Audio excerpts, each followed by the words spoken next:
l'île de Beauté, sentier de grande randonnée ne rime pas forcément avec facilité.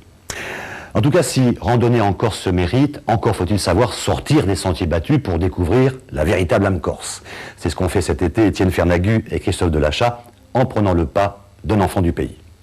Hier, je jouais le matin avec Elisa, avec Laure plutôt, et on était allés vivre dans la forêt en étant devenus bergères. C'était bien. Et toi, qu'est-ce que t'as fait hier?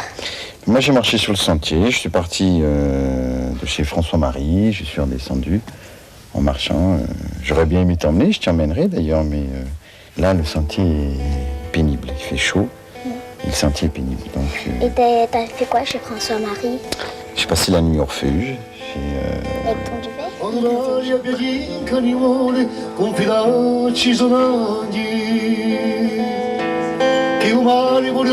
Con voi la sua anima paglia, un tormento lo cigalloni, la montagna rivela, manco quanti autogeni a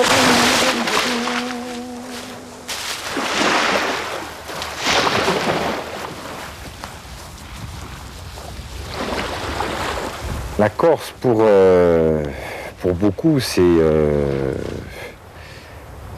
une passion, c'est une maîtresse, donc ce serait plutôt synonyme de féminin. Ma Corse à moi est quand même beaucoup plus montagneuse, plus montagne que mer. Et j'y suis de toute façon beaucoup plus à l'aise.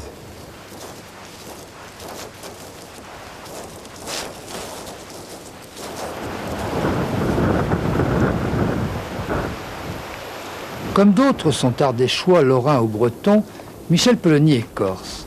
Pendant l'année, il enseigne en région parisienne, mais à chacune de ses vacances, immanquablement, ses pas le ramènent sur son île. Là, tout lui est familier. Visages, sentiers, montagnes, ruisseaux. Ici, au sud de la Corse, au cœur de l'Altaroc, il vit un présent dont il connaît l'histoire. Cette année, de rencontre en rencontre, Michel Polony s'est promis de cheminer, puis de grimper, jusqu'au sommet des aiguilles de Bavel.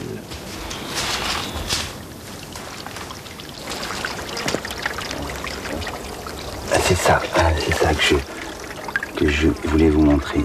Ça, c'est un traîne-bûche. Voilà, on casse le bout de bois. Et puis à l'intérieur,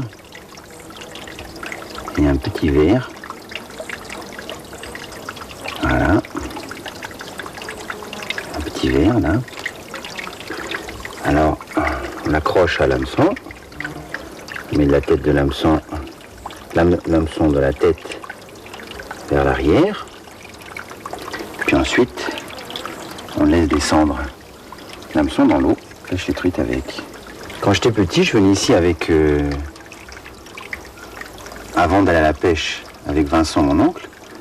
Moi, mon travail, c'est de venir ici avec un petit bocal, et puis donc je remontais, je venais soit avec Jean-Pierre, mon cousin, soit tout seul, je remontais, et je ramassais donc tous ces traîne-bûches qui sont dans l'eau. Là, il y a encore un autre qui est ici. C'est vrai qu'une châtaigneraie traversée par un ruisseau, pour ma grand-mère, quand elle avait acheté ce terrain, ça représentait vraiment quelque chose. Hein. Ramatoïde, quand elle parlait de Ramatoïde, donc toute cette châtaigneraie, elle en parlait vraiment avec... on sentait que c'était la propriétaire. Elle était arrivée à quelque chose.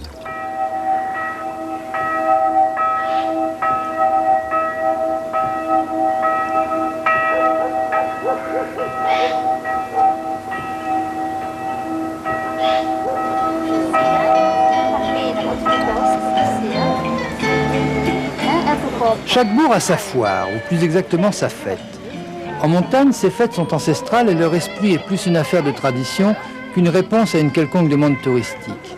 Ici, à Olem, pendant 2 jours, les familles vivent au rythme des retrouvailles et des rencontres.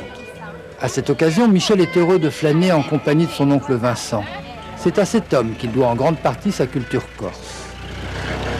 Dans le temps, chaque village organisait, au moment de la fête patronale, organisait sa fête, la fête de son village. Et les gens venaient d'assez loin. Il fallait parfois une journée pour faire le trajet. Et ceux qui arrivaient étaient hébergés dans les maisons chez l'habitant. Ils y passaient le temps de la fête, qui durait en général 2-3 jours. La foire s'organisait, concours de présentation d'animaux, bal bien sûr. Et quand les gens se rencontrent par exemple aussi aux courses, il y a le phénomène de la rencontre. Les gens viennent pour se voir, se parler, se rencontrer. Un peu le jeu, le pari sur les animaux, quelque chose d'assez important. Et puis bien sûr, pour beaucoup, la passion du cheval.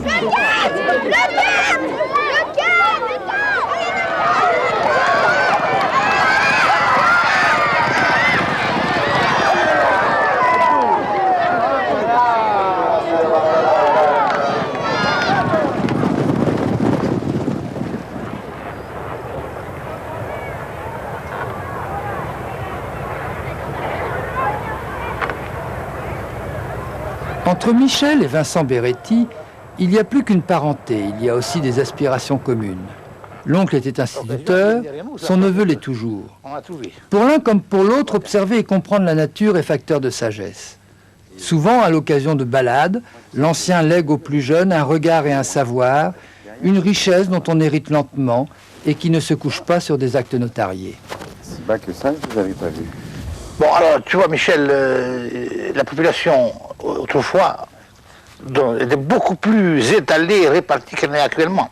Et ces coins qui, actuellement, sont le domaine des sangliers et des mouflons, ou du bétail en liberté, quoi, étaient quand même assez occupés, enfin, par des populations de bergers. Les Arabes disaient, paraît-il, que 3 choses étaient indispensables à un homme, à un vrai, dans l'ordre: le fusil, le cheval et la femme. Cela est peut-être un peu vrai en ce qui concerne les Corses. C'est ou c'était? Je maintiens le présent. Hein. Voilà. Bon. Les armes à feu ont pénétré en Corse vers le XVe siècle, au moment des guerres entre Corse et Génois, par exemple. Voilà. Et entre 1600 et 1645, c'est une période de 45 ans, il y a eu en Corse 15 000 meurtres ou tentatives de meurtre. Vendetta entre familles, entre individus, enfin bref. L'homme désarmé devenait une proie facile pour ses adversaires. Et Dieu sait s'il en avait.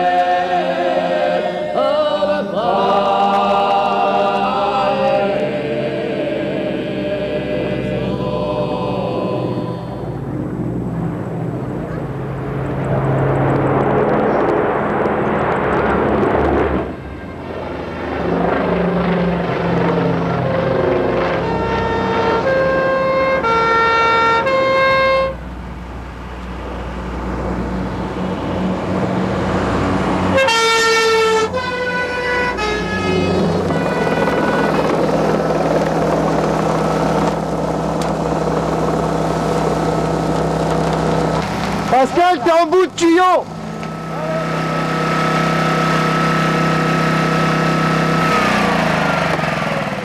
Il y a encore de cela, ne serait-ce que 20 ans, tous les gens du village partaient pour combattre le feu.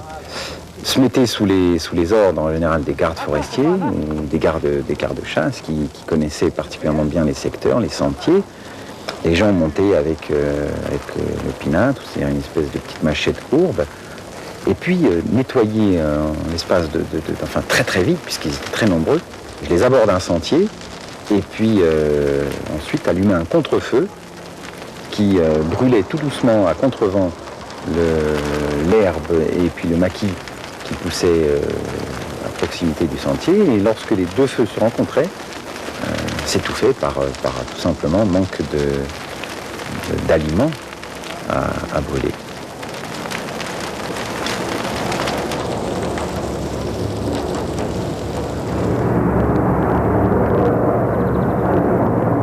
Chaque année, le feu détruit 6500 hectares. Et à chaque fois, il faut plusieurs décennies avant que la nature ne reprenne totalement ses droits sur les terres calcinées. Lors des 1500 feux annuels, 1100 pompiers volontaires prêtent main forte aux 210 pompiers professionnels et aux 500 militaires de renfort. Aujourd'hui, le feu était sur le parcours de Michel. Ce n'est qu'une fois maîtrisé qu'il reprend son chemin vers les aiguilles de Bavel.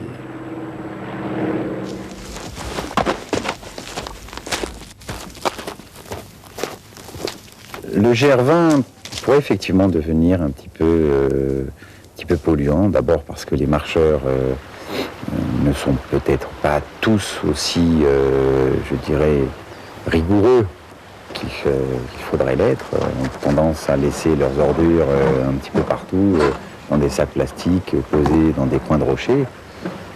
Je sais que les gardiens du parc ont, à la fin de la saison, un énorme travail à faire. Ce serait quand même dommage pour nos enfants, petits-enfants et générations à venir qu'on leur laisse une île ou des forêts transformées en poubelles, en décharge.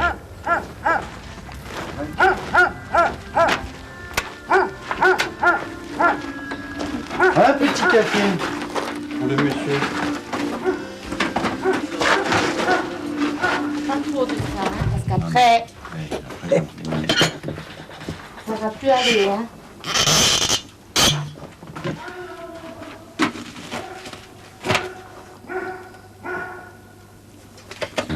Ça remonte, ça. Una goccia. Una candela di gioventù. Voilà. Un moment sympa, ça. Mais oui. Ce n'est pas un endroit qui n'est pas assez, comment je veux dire, Balisé peut-être. voilà, balisé et qu'ils ne connaissent pas le coin. Il n'y a pas assez de réclame, si on veut, par rapport à ce que j'ai fait là, ce petit coin. Pourquoi moi j'ai fait ça? C'est simplement pour amuser le village, pour pas laisser tomber le village. Voilà. Alors à ce moment-là, les gens du village, ils montent et ils jouent au boule. Ici, on joue au boule entre nous, là, et on passe la soirée tranquille.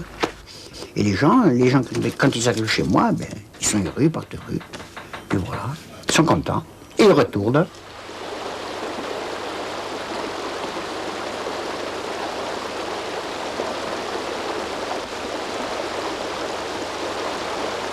En suivant la Solenzar, on passe par des paysages qui sont complètement différents. D'abord du maquis bas, ensuite le torrent avec ses énormes piscines naturelles, puis ensuite on arrive dans une forêt de pins, et enfin des cirques rocheux qui sont très très aériens, très vertigineux, très à pic.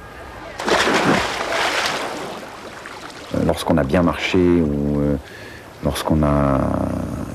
lorsqu'il fait chaud, l'eau des rivières est beaucoup plus détendante.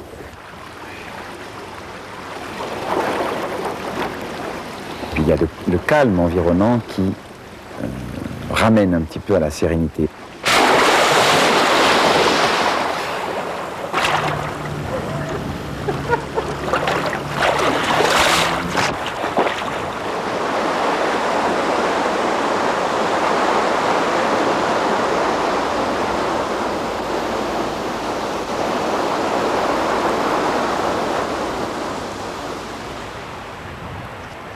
Avant d'attaquer l'ascension des aiguilles de Bavel, Michel a décidé de pousser plus à l'ouest afin de traverser le plateau du Cochionne.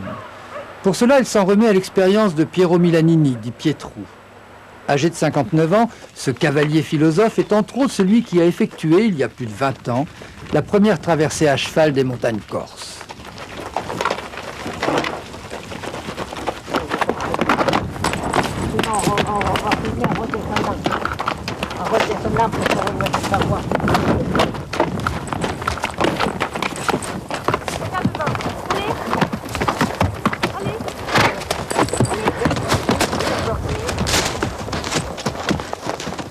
J'ai vu presque tout le temps tout seul. On me dit, tu n'as pas peur de quoi? De quoi il va avoir peur? J'ai pas peur de quoi? De rien, j'ai peur. J'ai mes chiens, j'ai peur de rien. Je suis un seigneur. Ici sur mon plateau, je suis un seigneur. Moi, je connais tous les bêtes là, parce qu'avant de faire ça, je promenais, j'avais mon cheval et j'étais le patron de la montagne. Je vais passer chez des gens, me faire payer, parce que moi, je prenais aux communes, le package, après les gens me payaient à moi. Même à 90 ans, tu en apprends toujours des bêtes. Tu ne sais jamais assez, parce que les bêtes, et toi tu penses d'une manière, et les bêtes pensent d'une autre manière. Hop, hop. On va visiter le refuge, maintenant. Ça s'appelle Icrobe.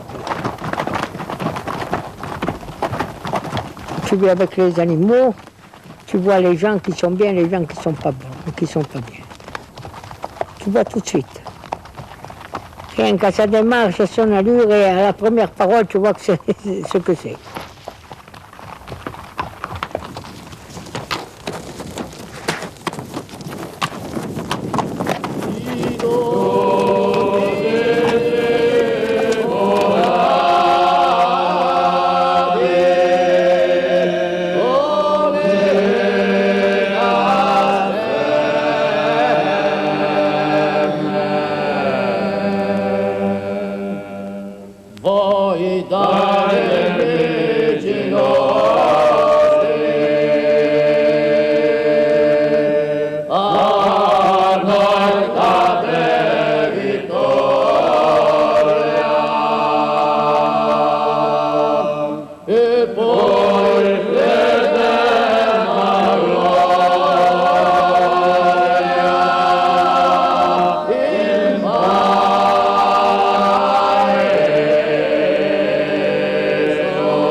Cette fois, les choses sérieuses vont commencer. Michel Pellegny, pour la première fois de sa vie, va se retrouver en cordée. En enfilant son baudrier, il va passer du stade de randonneur à celui de grimpeur. Je vais te dire un relais, et toi tu te défais. Et tu défais, lorsque tu as fini, tu me dis je pars, mais tu m'avertis. D'accord. Alors là, moi je t'assure, et je tire la corde et je te tiens. D'accord? D'accord. C'est Jean-Paul Coulitchi, guide de haute montagne, qui enseigne à Michel ses premiers rudiments d'escalade. Il est aussi celui qui a ouvert la plupart des grandes classiques du massif de Bavel. Tu laisses venir, Michel? Oui. Là, nous sommes sur l'arête de Dzonz, une voie difficile, classée 5 sub pour les grimpeurs, qui débouche à 1512 mètres au sommet de l'aiguille de Bavel. Tu laisses venir, c'est bien. Tu me dis, doucement, non, tu vas trop vite là. Prends le temps de faire adhérer, prends du plaisir. Hein. L'escalade, c'est du plaisir, c'est pas de la course. Hein. Voilà.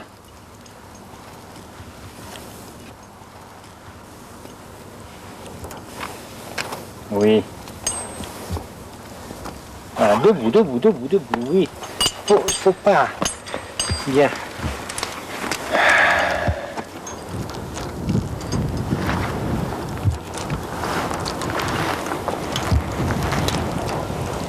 Voilà. Tu adhères bien.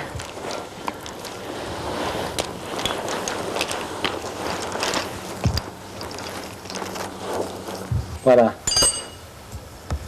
Tire pas trop sur les prises, oui, c'est bien. Tu peux venir près de moi. À droite, hein? Oui, tu vas à droite. Voilà. Voilà. C'est bien. Tu essaies d'attraper toujours les prises de main les plus hautes, c'est pas ça. Parce que le bras se fatigue plus vite que les jambes.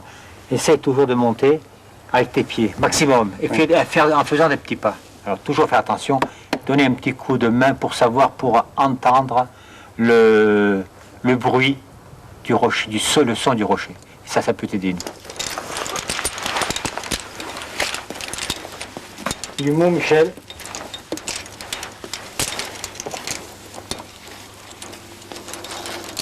C'est bon. Bien. Bien.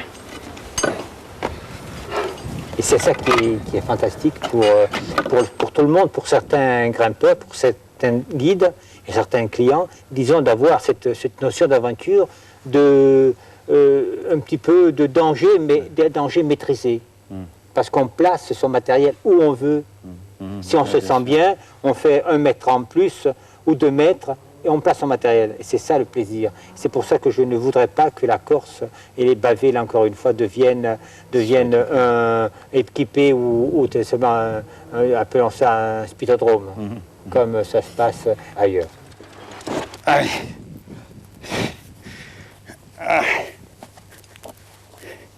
Yeah.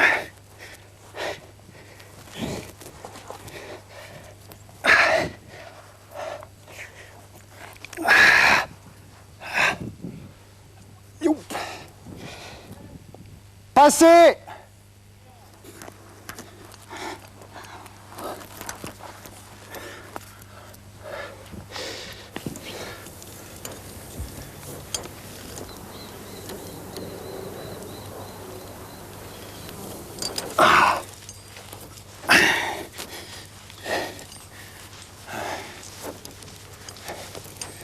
Ça monte en bras, là.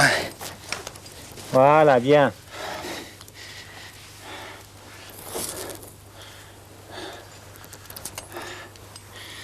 Sur la gauche, là? Oui.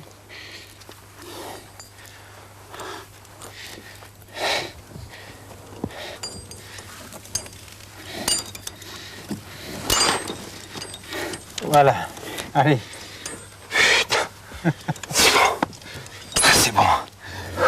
Jean-Paul, quel plaisir d'être monté jusque là-haut. Ça fait des années que je vois cette aiguille de mon village. Et aujourd'hui, j'y suis là. Et vraiment, j'ai eu du plaisir à monter sur ce rocher. Sur ce granit. Sur ce granit. Ce granit de Bavé, là, qui te faisait rêver.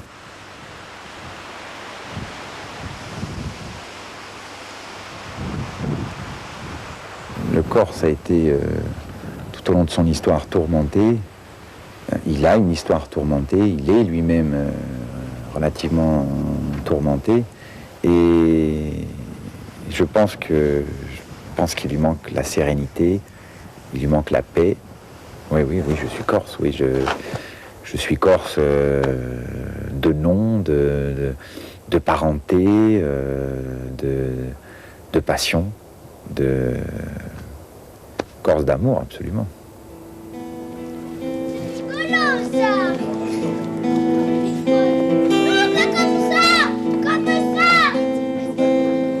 L'aria per i cannoni, confidarci sonagli. Chi umani curioso con cuore, la sua anima paglia. O tornando lo cigalloni, la montagna rivera. Non quando tu cieli a Puglia di sei tu, la più bella.